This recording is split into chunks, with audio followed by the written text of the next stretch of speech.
أعوذ بالله من الشيطان الرجيم.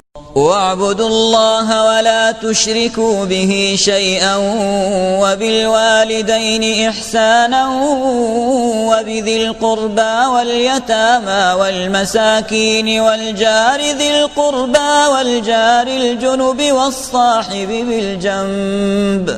والصاحب بالجنب وابن السبيل وما ملكت أيمانكم إن الله لا يحب من كان مختالا فخورا الذين يبخلون ويأمرون الناس بالبخل ويكتمون ما آتاهم الله من فضله وأعتدنا للكافرين عذابا مهينا. والذين ينفقون أموالهم رئاء الناس ولا يؤمنون بالله ولا باليوم الآخر ومن يكن الشيطان له قرينا فساء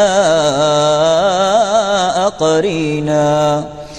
وماذا عليهم لو آمنوا بالله واليوم الآخر وأنفقوا مما رزقهم الله وكان الله بهم عليما.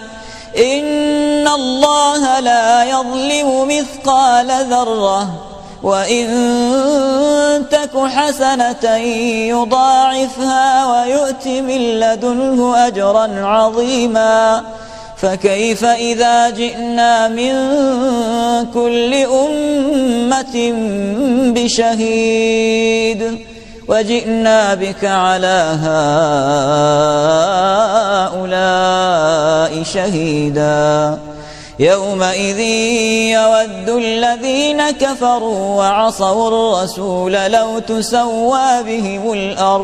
لو تسوى بهم الأرض ولا يكتمون الله حديثا.